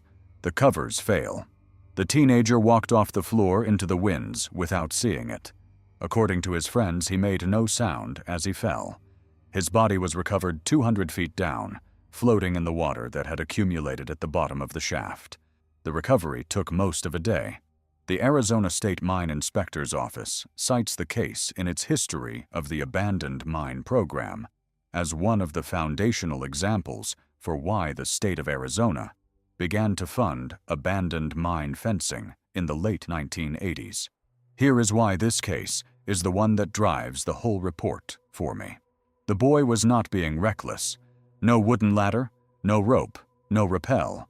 He was walking upright, in normal air, with a flashlight in his hand. The hazard was completely invisible. The floor of the tunnel was a floor right up until the moment it was not. When you enter an abandoned mine, you cannot trust any surface. Not the floor, not the ceiling. The walls look like walls only as long as the rock holds, and you have no way to know how long that has been. The Globe boy was walking on a covered wands that had supported the weight of dozens of curious explorers before him. The cover failed under his weight specifically. He was the unlucky one. Here is the rule the Globe case taught me, the one I will not bend on. If you are entering an adit, which I am not endorsing but which I know some readers will do regardless of my advice, you walk with your light angled at your feet, not forward. You probe the ground in front of each step with a trekking pole. You are looking for false floor, for boards that ring hollow, for surfaces that flex under pressure. You travel single file with the most experienced person in front, and you keep at least 10 feet of space between people, so that if the front person falls through, the others have time to stop. You wear a helmet. You carry a rope. You tell people on the surface where you are going. None of this guarantees safety. None of it. The Globe boy did not have the chance to learn any of these rules. He was first in line. He went forward. The floor was not there. Back to Utah, to a case that resembles Joshua Dennis in geography, but ended in a way no other case in this report did. January 13th, 1996, a Saturday. The Honorine Mine, sometimes spelled Honorine, in the Oquirrh Mountains east of Stockton, Tooele County, the same mountain range as the hidden treasure where Joshua had been lost 7 years earlier. The Honorine had been abandoned in 1928 and had been an active producer of lead, silver, and zinc before that. Like most mines of its era, it consisted of a long horizontal tunnel at ground level with multiple vertical drops, ventilation shafts, and a second horizontal tunnel running 600 feet beneath the surface. A group of 4 young men had camped near the mine the night before. The 2 oldest, both 18 and from Magna, were named Jeremiah Etherington and Corey Birmingham. They had been exploring abandoned mines together since they were small children. The other 2 boys were younger, 16 years old, and one of them had never been inside a mine before. The four had hiked into the area planning to rappel down some of the vertical drops inside the system. They had ropes. They had flashlights. They were dressed lightly because the daytime temperature in the foothills in mid-January was not yet bitter. Jeremiah went first. He lowered himself approximately 30 feet down a vertical whines that descended from the main level. He was working toward a wooden timber that spanned the winds about 30 feet down, which would serve as a rest point for the rest of the descent. The winds itself was 600 feet deep at the bottom. Jeremiah reached the timber and began to settle his weight on it. The timber gave way. Falling debris from the disturbed wall of the winds struck him as he dropped. According to Corey, who was watching from above, Jeremiah looked back up with a moment of terror visible on his face, and then disappeared. The friends could see no further. They could not estimate where he had landed. They went out to the surface and called for help. The search and rescue operation that followed was one of the largest in Tooele County history. By Saturday evening, 30 rescue volunteers and mine specialists were on the mountain. Crews from the Carbon, Emery, and Millard County mine rescue teams arrived overnight, many of them men who had worked the Wilburg mine fire in 1984. By Sunday, they had erected a frame above the winds and lowered a rescuer rappelling on rope. The rescuer reached down to about 350 feet without finding Jeremiah. The wall of the winds was unstable. Debris was falling. By Sunday night, the lead engineer on scene was estimating the boy had fallen the full 600 feet to the bottom, and that the falling debris had likely pinned him there. On Monday evening, the Tooele County Sheriff, Frank Sharman, made the call to suspend the search. The decision was not made because the search was hopeless. The decision was made because rescuers were now in active danger.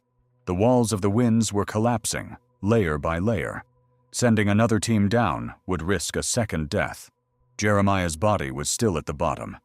The sheriff told reporters at the time that calling off the search was the hardest decision he had ever made. The family did not accept it. Within hours of the search being called off, Jeremiah's mother, Connie, his uncle Keith Fivas, and a small group of family and friends began organizing their own recovery. They drove to a mountaineering store in Salt Lake City on Tuesday morning. They bought ropes, harnesses, hardwired phones for communication during descent, and rappelling equipment. They recruited a man known to the family only as Virgil, who claimed to have been to the bottom of the Oquirrh winds and knew the layout. They went up the mountain Tuesday and tried a different route through the system. They could not locate Jeremiah. They drove back to Salt Lake on Wednesday and bought more equipment. A snowstorm slowed them on Wednesday. On Thursday evening, Keith, a Salt Lake City firefighter, lowered himself into the winds. He was down for almost 10 hours. He found Jeremiah at the 420-foot mark, not the 600-foot mark, which was a piece of luck. The body had caught on debris partway down. Keith retrieved his nephew. He brought him to the surface in the early hours of Friday morning, January 19th. The temperature on the mountain that night was below freezing. The friends and family at the surface had been awake for almost 40 hours. When Keith emerged with Jeremiah's body, the group did not cheer. They did not speak.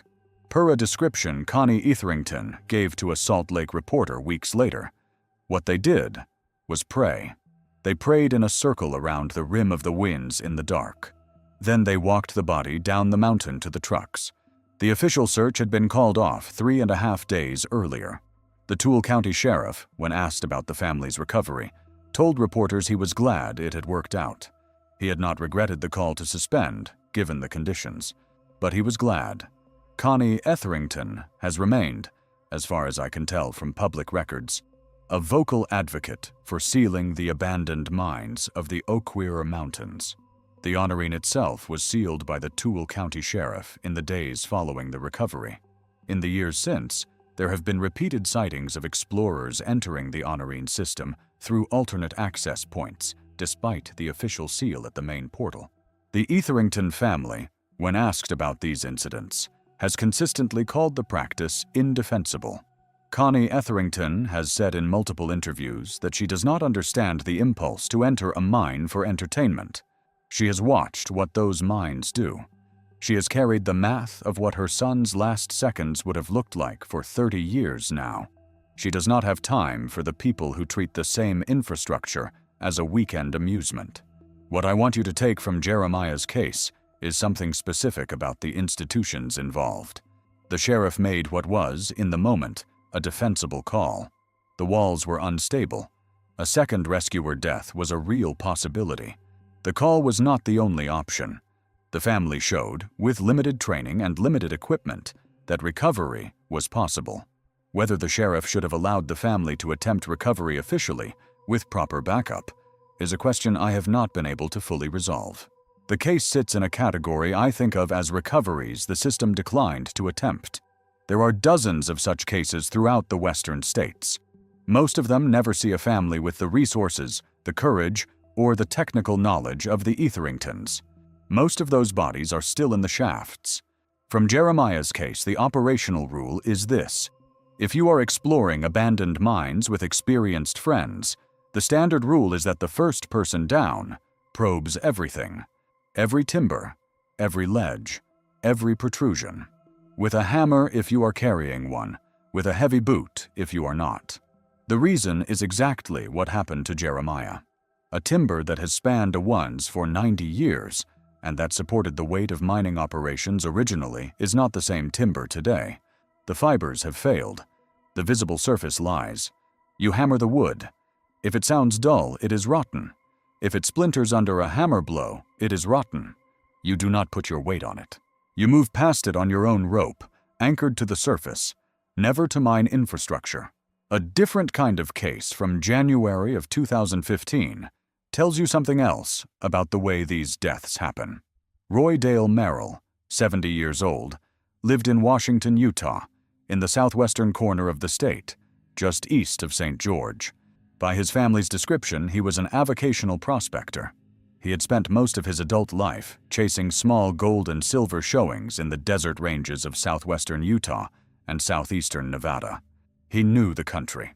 On a January morning, he drove to a remote abandoned mine, parked, and walked into an inclined adit. The adit had standing water in it. He had brought a small pump to drain the water so he could examine the rock face beneath it for visible mineralization. Roy's case shows you how the hazards of an abandoned mine compound in ways no individual hazard would predict. Black damp on its own is dangerous. A heart attack on its own is treatable if you are above ground and someone calls for help. A small gas pump exhausting carbon monoxide into a poorly ventilated chamber is, on its own, a manageable hazard. Combine them and you have a kill chamber. If Roy was running a gas pump in an enclosed adit, the carbon monoxide would have built up over minutes to dangerous levels. If the chamber also had black damp settled at floor level, the oxygen displacement would have been compounded. If Roy already had heart disease, the cardiac stress of low oxygen and carbon monoxide binding to his hemoglobin would have triggered a cardiac event. He would have lost consciousness within minutes. He would have died, not knowing what had happened. Roy's case gives us a rule that almost no one knows. Never run any internal combustion engine inside an abandoned mine. Not a pump, not a generator, not an air compressor. The exhaust, even from a small two-stroke pump, will produce lethal carbon monoxide concentrations in a small chamber within minutes. If you must pump water from a working area, use a manual pump or a battery-powered electric pump with the battery outside the mine and a long power cord. Even then, monitor the air with a 4-gas meter. If you have any cardiac risk factors, you do not enter abandoned mines. The combination of physical exertion, possible bad air, dehydration, and stress is a clinical setup for a heart attack. You are not 18 anymore. The desert does not care. Now to Roy Dale Merrill's adit itself.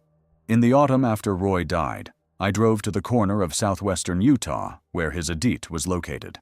I was not going to enter it. I went to look at the warning signs and the fence. I wanted to understand the scale of what the BLM puts up after a death. The fence was 4 strands of barbed wire on metal posts, encircling an area perhaps 50 feet across, with the adit opening at the center. There were 3 signs. Each sign read danger and showed the silhouette of a falling figure. One of the signs had been knocked down, possibly by livestock, and was lying flat in the dirt. The fence had been cut in one section, possibly by curious explorers or possibly by a rancher trying to recover a lost cow. The opening of the artet was visible from outside the fence. I could see the dark mouth, perhaps 8 feet high, leading back into the rock at a slight downward incline. From the wind direction that day, there was a faint cool draft coming out of the opening, which is what the air pressure differential between an underground space and the surface produces when temperatures change. I stood there for perhaps half an hour. No one else came by. The road was a dirt track, barely wide enough for a single vehicle. The country in every direction was high desert, sagebrush, scattered juniper, and the kind of low rocky ridges that hide more shafts than they reveal. There were no other vehicles in any direction. There was no cell signal. The nearest paved road was a 15-minute drive away. The nearest town was almost an hour. If something had happened to me at that moment, even something as simple as a twisted ankle, I would have been on my own for as long as it took me to walk out, which the heat that day would have made significant. Roy had walked into that artet on a January morning, 8 months before I stood there. He had been pumping water out of it. The pump was likely running on a small 2-stroke gasoline engine. The exhaust would have been venting into the chamber. The chamber was poorly ventilated because the only opening was the artet mouth. Standing there, I had a moment of complete clarity about why these cases keep happening. The country is enormous. The hazards are invisible until you are inside them. The state has a budget that allows it to put up a single fence and 3 signs, and then move on to the next death site. There is no possibility, in the lifetime of anyone reading this report, of the federal government and the western states fencing every shaft, every artet, every prospect pit. There is not enough money. There is not enough political will. The ground holds what it holds. One more case before the analytical block. From January of 1999, on a Saturday in late winter, 15 years before Kenny Veach would walk into the sheep range and not return. A 26-year-old man from American Fork named Robert Bartholomew was riding an ATV in the Thorpe Hills near 7 Mile Pass. The Thorpe Hills are a low ridge of sage and scrub between Salt Lake Valley and the West Desert. The area is popular for off-road riding. It is also full of small abandoned mine prospects from the early 1900s. Robert was riding alone. He drove his ATV into an unmarked vertical mine shaft about 50 feet deep. The shaft, like the one Jennifer Nelson would fall into a quarter-century later, had no fence and no warning signs. The Tooele County Sheriff's Office was notified the following morning. The body and the ATV were recovered. Robert had died on impact at the bottom of the shaft.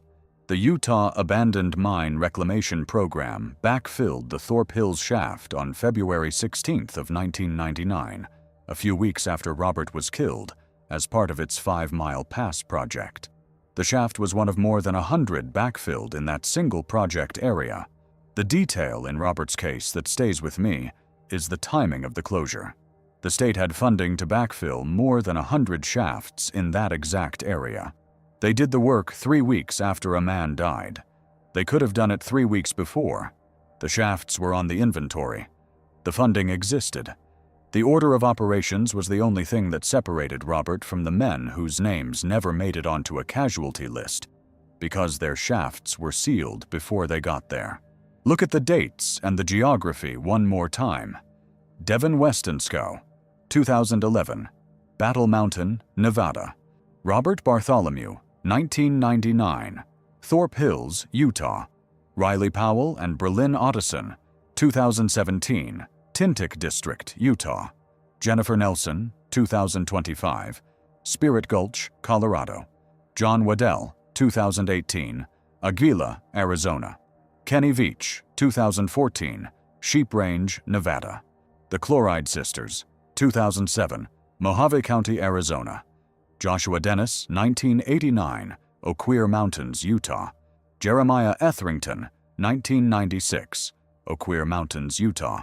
Roy Dale Merrill, 2015, Southwestern Utah. Walter Steever, 2013, Sierra Nevada Foothills, California. Wayne Monnett, 1985, Southwestern Utah. Paul Parmalee, 1963, Wasatch County, Utah. The Globe Boy, early 1980s, Eastern Arizona. Michelle Davies, 1999, Beatty, Nevada. The Phoenix Boondockers, 1970s, Northern Arizona. 16 cases, 6 decades, 910 miles between the easternmost and westernmost. Every western state with mining history. Almost no overlap in profile. A planner, a drilling foreman, a retiree on his own claim, 2 teenage murder victims, a 10-year-old boy on a scout trip, a father of 5, a Vietnam veteran. The only common thread is the geometry of the holes themselves. Before I move into the analytical block, I need to add detail to several of these cases that I held back, because they bear on what comes next. Now, the deeper accounting of what I have come to believe. I have been researching this pattern for 5 years. I started because of a single case in Arizona, a young man named David, who was a friend of a friend, who disappeared on a hunting trip in 2020. His vehicle was found at a remote trailhead. He was not yet recovered.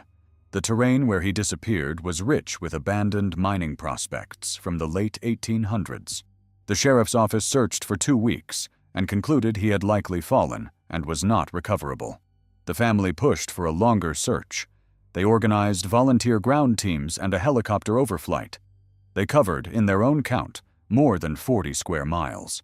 They did not find him. The case is still open. That single case did not look unusual until I started looking at it as part of a larger set. I found case after case from across the West that fit a pattern I hadn't seen named. Hiker disappears. Vehicle at trailhead. Search exhausted. No body. Mining country. The specific geography of the disappearance was the connecting thread no individual case file mentioned, because the local sheriffs were treating each case as an isolated event. There is a category of disappearance in the western United States that the federal missing persons databases do not track as a category. The National Missing and Unidentified Persons System tracks individual missing persons cases. It does not aggregate them by terrain type or by proximity to known hazards. The Bureau of Land Management tracks abandoned mine inventories. It does not aggregate those inventories with missing persons data. The result is that no one in any official agency is in a position to see the pattern I have been describing. There are private researchers and writers who have come close. The most well-known are the books in the Missing 411 series by David Paulides, which catalog disappearances in national parks and other wild lands across North America. I am not endorsing the conclusions of that series. The series implies a set of unexplained or otherwise speculative explanations for the cases it covers. I do not share those conclusions. What I do share with that series is the basic observation that there is a pattern of unsolved disappearances in western wild lands that has not been adequately investigated by federal agencies. My explanation for why the pattern exists is much more mundane than the Paulides explanation. Mine is that there are holes in the ground. Many of them. Most of them unmarked. People fall into them. Most are not recovered. That is the pattern. There is no need for a speculative explanation when an environmental one is sufficient. Be specific about this. The audience for content about Western disappearances often gravitates toward more dramatic explanations. I understand the appeal. Drama is more compelling than geology. Thyweeds, drama, in my view, has obscured the real problem. The real problem is administrative. The United States never built the infrastructure to clean up after the 1872 mining law. The cleanup has been delegated to underfunded state programs that operate at a glacial pace. The federal agencies most responsible, BLM and the U.S. Forest Service, have not been given the budget or the mandate to fix it. The result, on the ground, is that hundreds of thousands of holes are still open, and they are still doing what holes have always done, which is to catch what falls into them. There is another aspect to this that I have not seen discussed elsewhere. The deaths I have been describing are, by and large, deaths of working-class and middle-class Americans, prospectors, hikers, off-road riders, hunters, Boy Scouts. These are not the children of the politically powerful. They are not from the cities where the federal budget gets debated. The constituency that would push for a national abandoned mine reclamation program does not exist as a political force. There is no Mothers Against Abandoned Mines lobbying group. There is no celebrity spokesperson. There is no national news cycle around the deaths, because the deaths happen one at a time, in places most journalists have never been, to people whose names do not command attention. The Riley Powell and Brelynne Otteson case got national coverage only because of the murder. The murder was the story. The shaft was a detail. The other 15 cases in this report did not get national coverage at all. The slow pace of mine closures is a function of the political invisibility of the people who die in them. If a single shaft in Beverly Hills had killed a hiker the previous summer, that shaft would be capped within a week. If 100 shafts in Beverly Hills were on a closure schedule that would take 50 years to complete, the schedule would change. The schedule does not change because the shafts are in Aguila and Eureka and Spirit Gulch and Tokerville and Battle Mountain, places that are not on the political map. I am not making a partisan point. The neglect is bipartisan. It has continued through every administration in my lifetime. The political constituencies that drive Western land policy are split between extraction industry interests, which are not particularly concerned with closures of historic shafts, and conservation interests, which are concerned with active mining and with toxic spills like the Gold King mine event in 2015, but which have not made historic shaft closures a priority. The result is policy paralysis. Neither side is actively opposed to mine closures. Neither side has made it a priority. Closures continue at the pace dictated by state-level program budgets, which are tight. The political analysis is part of the honest picture. The pattern of disappearances is not unexplainable. It is a policy outcome. The policy is to close mines slowly because no one has prioritized closing them quickly. The outcome of that policy is that some number of additional people will die in the shafts every year, indefinitely, until the shafts are all closed. The current rate of closures, 14,000 shafts in 45 years in Colorado alone, gives you a closure horizon of roughly 100 years. Anyone reading this report will be dead before the West is safe. A final word on the framework I started this report by separating myself from. David Paulides catalogs the disappearances in his Missing 411 series. He does not explain them. He gestures at the unexplained, at the speculative, at forces beyond ordinary terrain. I have read his books. I do not share his conclusions. The explanation is the holes. The holes are the answer. They have been the answer since 1872, when the mining law was signed and the country agreed not to require cleanup. Every disappearance pattern Paulides describes in the West can be accounted for by the geometry of unmarked vertical drops, the acoustic dead zones inside abandoned tunnels, and the presence of black damp in shallow chambers. The pattern is not occult.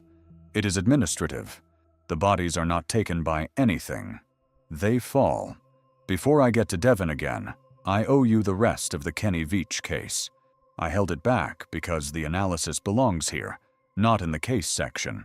Kenny's girlfriend Sherian Pilgrim posted a comment on his M-Cave hike video months after he disappeared. She wrote that Kenny had struggled with depression for years, that he had quit his job more than a year before he vanished, that he had told her, more than once, that if he ever decided to take his own life, no one would ever find him. She wrote that she believed he had walked out to the desert intentionally, left his phone at the shaft to defeat the GPS, and gone somewhere he would not be located. I have looked at this case more times than I can count, and I am no longer neutral on it. I do not believe Kenny vanished because of a vibrating cave. I do not believe he encountered a military secret. I do not believe in alien abductions. What I believe, based on the documented facts, is that Sherian is most likely correct. Kenny had a long history of depression, untreated. He left his video camera at home, which broke his pattern of documenting every hike. He went to a mine he had filmed before. The phone was placed near the shaft, not dropped during a fall, because the search and rescue commander on scene specifically did not say it appeared to have been dropped. The most consistent reading of the evidence is that Kenny went to a place he knew, left the phone where searchers would find it, and went down on his own terms. The M Cave story has consumed the case in a way that obscures a more difficult truth. A man with depression went to a desert he loved and used a vertical mine shaft as a means to an end. That truth is harder to talk about.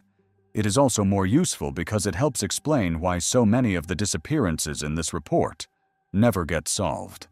Mines are perfect at hiding what you put into them, including yourself. The state inventory programs do not track this category. The county sheriff's offices do, in the way they record causes of death, and if you sit in any of these towns for a year and read the case files, you will see this category quietly recur. A man missing for several days, a car at a trailhead, a note sometimes, no note sometimes, a body recovered from a shaft, or not. The cause of death listed as undetermined or as accident, depending on the inclination of the coroner. There is more to say about Devin Westenskow that I held back for the analytical section. The video footage from the Pershing County camera that was lowered into the shaft has not been released publicly. The decision not to release it was correct. The family has not asked for it to be made public. What is in the public record are the descriptions provided by the rescuers and by the Bureau of Land Management official who reviewed the footage. Devin was visible at the bottom of the shaft, lying on his back in debris.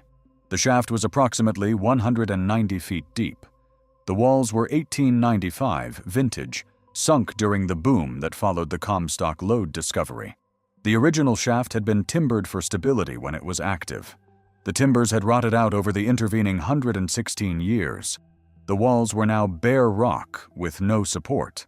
Pieces of rock from the wall, ranging from fist-sized to head-sized, were continually breaking free and falling. The footage showed Devin's hands moving on Thursday night when the camera was first lowered.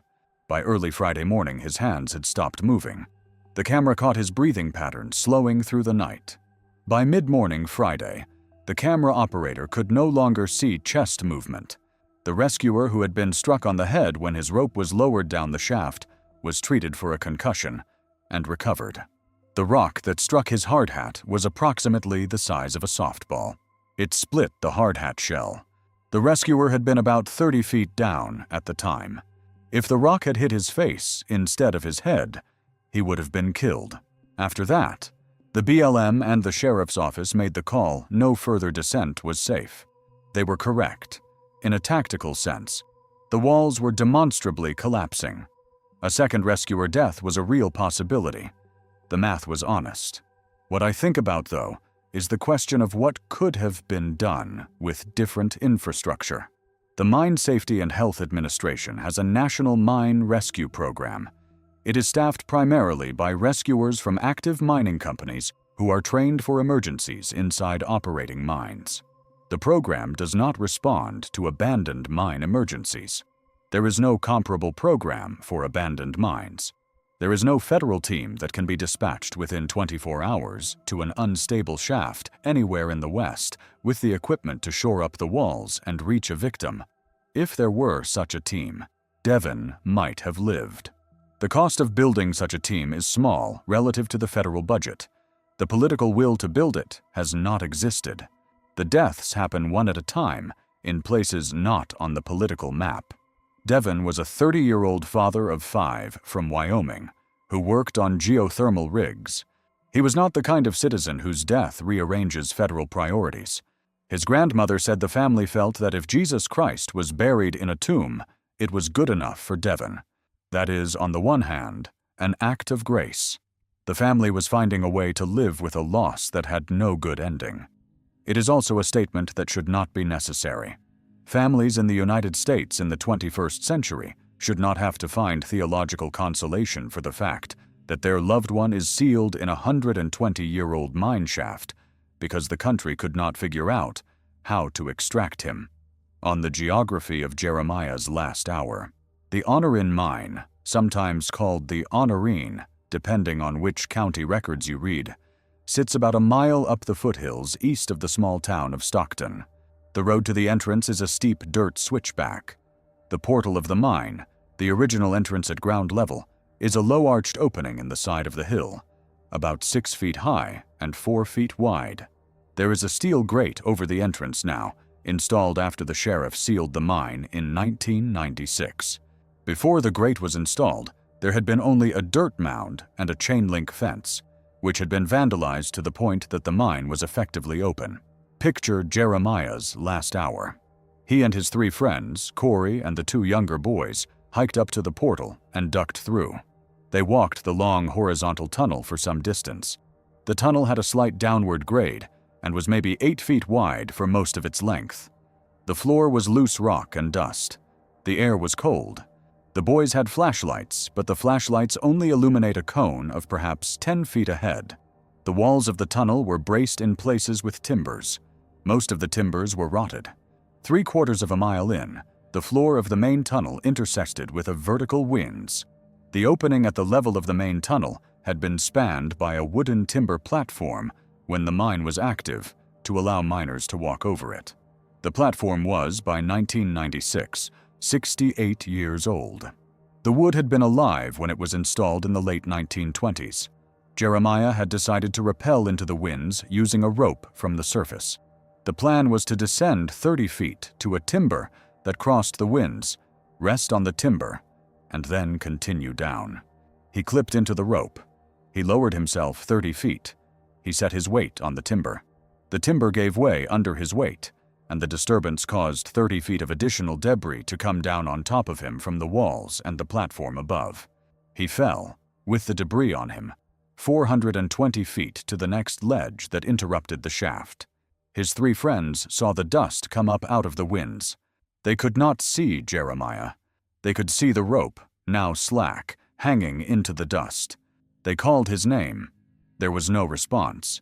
The acoustics of the winze, like the acoustics of the ore pocket where Joshua Dennis sat, do not carry voices well. They do not carry weak voices at all. If Jeremiah had been calling for help, his friends would not have heard him. He almost certainly was not calling. The medical examiner concluded the impact and the debris had killed him within seconds of the fall. What strikes me about this case, when I stand in front of the now sealed portal of the Honorine and try to feel the weight of what happened, is the casualness of the trip. 4 young men with rope and flashlights hiking up on a Saturday afternoon. They had done it dozens of times. Jeremiah had been exploring abandoned mines since he was 8 years old, according to his mother. He knew what he was doing. He was, by any reasonable standard, the most experienced of the 4. He went first. The infrastructure killed him in spite of his experience. On the geography of Chloride, the town of Chloride, Arizona, is in the foothills of the Surbet Mountains in the northwestern part of the state, about 30 miles north of Kingman. The town was founded in 1862 as a silver mining camp. At its peak in the 1880s, it had perhaps 2,000 residents and 75 active mines. Today, the town has fewer than 300 residents. The hills surrounding it are pocked with abandoned shafts that probably exceed the population of the town several times over. There are no fences around most of them. The terrain is open desert, rocky, scattered with ocotillo and creosote. I do not have the heart to dwell on this case any longer than I have to. What I will say is that the Arizona State Mine Inspector cited it explicitly in the years that followed as the catalyst for the agency's expanded education campaign. The phrase "Stay Out, Stay Alive" became the centerpiece of the Mine Safety Awareness Week observances every spring after that. The fencing program for abandoned shafts in Arizona accelerated. By the time of the John Waddell incident in 2018, 11 years after the chloride deaths, the agency had fenced several thousand additional openings. The total number of openings remaining was still in the high tens of thousands. A personal note before the unanswered questions. I have a daughter. She's 14 now. When she was 9, I took her on a hike in northern Arizona. We were on a maintained trail in a national forest. We were on a route I had walked twice before, in different seasons. About 2 miles in, we came around a bend, and the trail passed within 20 feet of an unmarked vertical shaft. The shaft was visible because someone had left a small cairn of rocks about 10 feet from its edge as a marker, possibly to warn other hikers, possibly just because hikers leave cairns. There were no signs. There was no fence.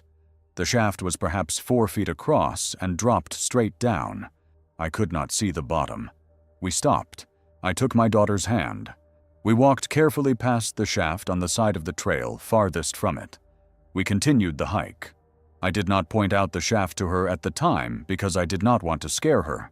That night in our tent, I told her what we had passed. I told her that mines are not the kind of thing you climb into. I told her about Joshua Dennis, in the version a child can understand, and about the rule his mother had taught him. Stay still if you are lost. Sit down. Wait for help. I told her that. And then I lay awake for a long time, thinking about how close we had been. 20 feet.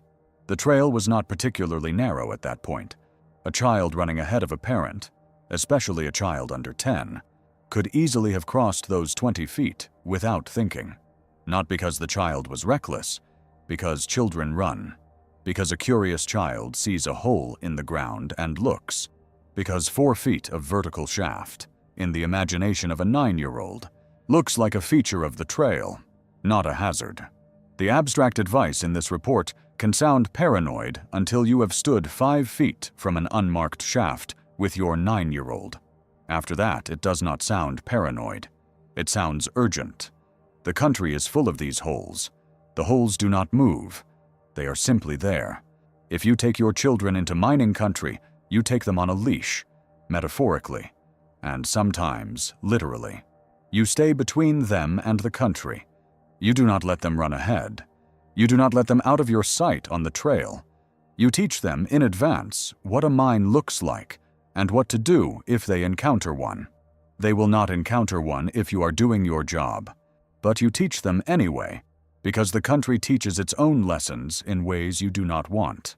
Every parent who hikes in the West has a version of this story. A close call they did not realize was a close call until later. A trail they walked twice before they noticed the depression off to the side. A photograph they took that revealed, when they got home and looked at the screen, an opening they had walked within a few feet of without seeing. The country produces these moments because the country is full of these moments.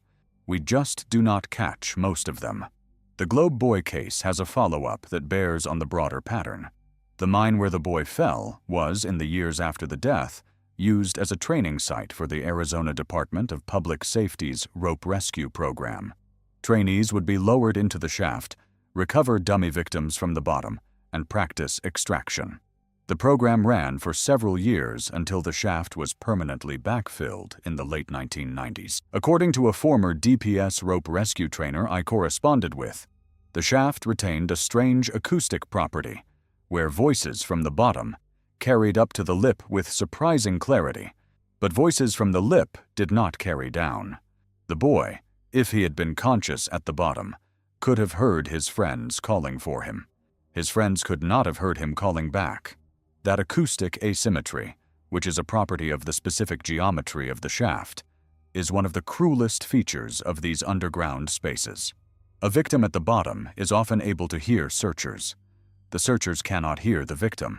The victim experiences this as proximity to rescue that turns out to be illusory. They hear footsteps overhead. They hear voices calling their name.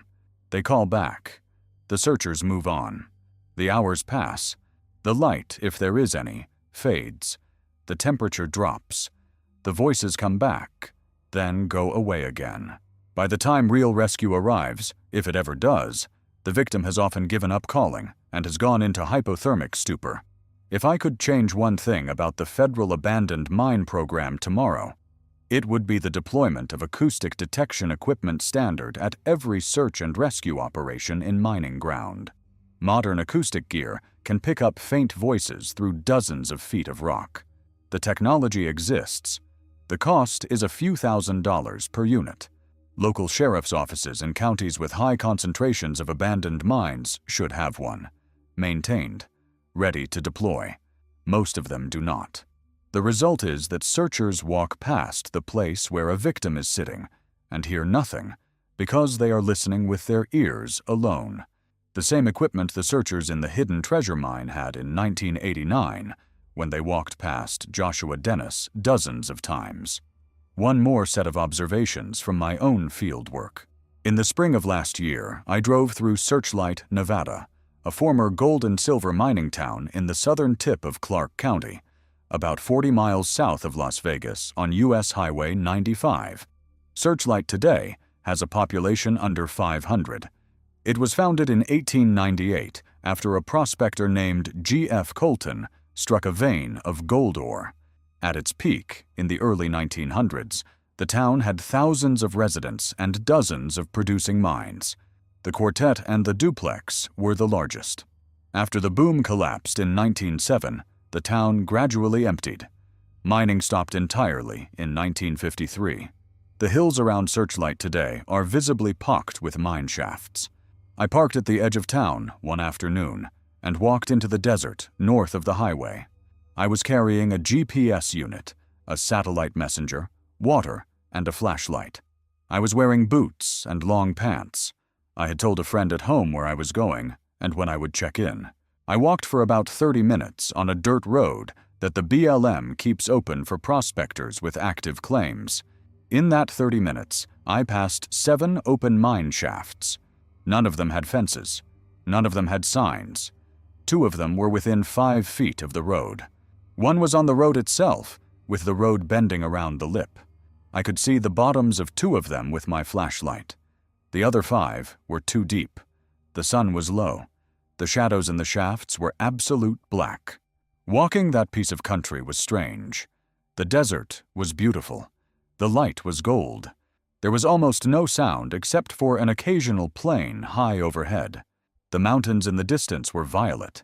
The air was clean and dry. By any aesthetic standard, it was paradise. By any honest assessment, it was lethal. If I had stepped wrong on any one of those 7 shafts, I would have fallen. If I had fallen at the bottom of most of them, I would have been seriously injured.